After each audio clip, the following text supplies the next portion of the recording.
Toyah and Robert's burning questions of the week. I love my hubby. I love my wife. I just love having him home. So what's the first question then, lovey, since I'm home? Lauren Coupon, what's a fun way to spice up a marriage after 25 years? Well, after 35 years, and my answer is so simple. I'm at home with my wife. Okay, that is really lovely of you to say that, but people out there need some info. All right, for approximately the first 34 years of our lives together, we weren't together.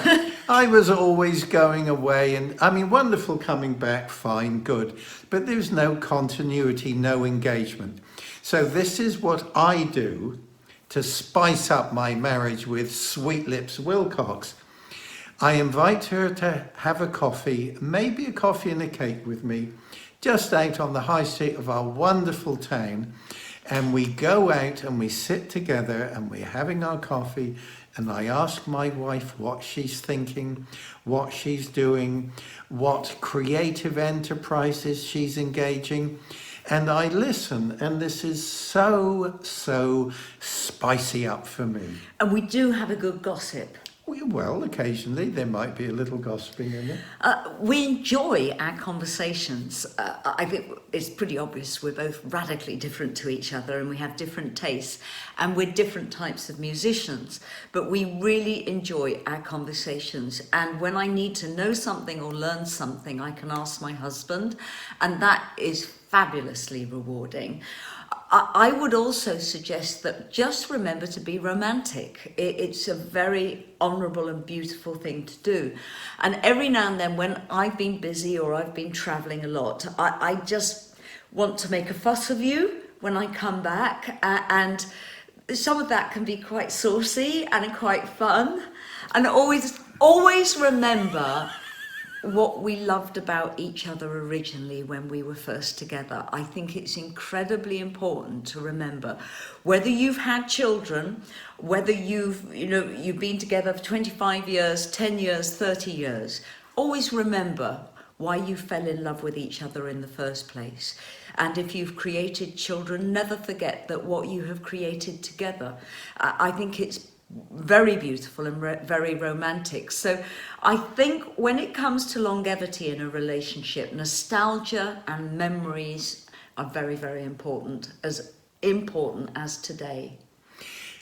My today with my wife is more important to me than anything we've ever had before. Well, I agree. Time is very precious, and often I look at you and if I'm going away for a few weeks working, I feel really upset about losing that opportunity of time with you. Time is precious, and I seriously think more now about prioritizing that time above everything else, which I kind of am ready to do, because I see that the changes you're going to go through are going to be quicker than the changes I go through. We're 12 years difference in age, and when I look at you, I think, I don't want to waste any time. I want you while you're still able to have fun and still engaged with the world. And we have this conversation that the world gets smaller as we get older, our needs get less. It's a considerable privilege to go into the world and perform for people, very considerable. But the price the artist pays personally is quite a high one. Yeah, you want to be with your loved one. And it's not great fun being on the road with King Crimson if you're not in the band. So that isn't a solution. If people say, go on the road, travel with Robert, no, that's not a solution at all. And when he travels with me, he eats everything in the dressing room.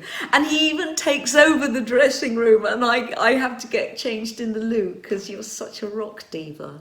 My wife can exaggerate on some occasions. Shall we move on to What about the Rewind Festival in Scone Castle, where you got a dressing room? There were 30 artists on the bill, and you came to watch, and you got a dressing room. I didn't ask for one.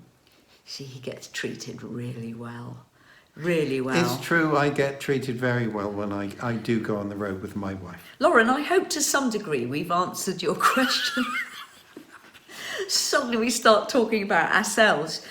Alan Pinero, I am an old musician with hours and days and years of playing music with very little success. Is there any hope for a guy like me? Would you like to go first on that, Lovey? I think you have to view, Alan, what the meaning of success is. Now, reading your question, you are a musician with many hours, days and years of playing music. That's success. I picked up a guitar a year ago and I'm loving learning, and I just regret so much that I didn't fight for this when I was a child. Because imagine if someone bothered to teach me to play guitar and piano, what I would have achieved. Because I've written 28 albums, I'm an award-winning songwriter, singer, performer. Imagine what I'd have achieved if someone bothered to teach me. So Alan, what is success? From my point of view, the fact that you've had this experience playing as a musician is a level of success. Now, if you're going to treat success from other people's lives, let's say Kanye West, let's say David Bowie, let's say Metallica, none of us can achieve that level of success. We can achieve our best and know it's our best. And success, I think you really need to reassess what the meaning is of that. For me, being able to play live on guitar one of my songs and sing it in front of my audience is a massive success. Whether that audience is 50 people or 10,000 people, they're important people, but the success is in the action. So don't beat yourself up about thinking you need to be like Eric Clapton or you need to be like Elton John. Be you and do what you feel is the best you can possibly do, and then attract your audience through your excitement and share what you do with others via the internet. You are already, Alan, successful. My sense is that Alan's life is already a success.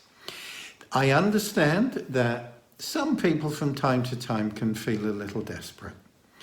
Well, all right, perhaps from time to time.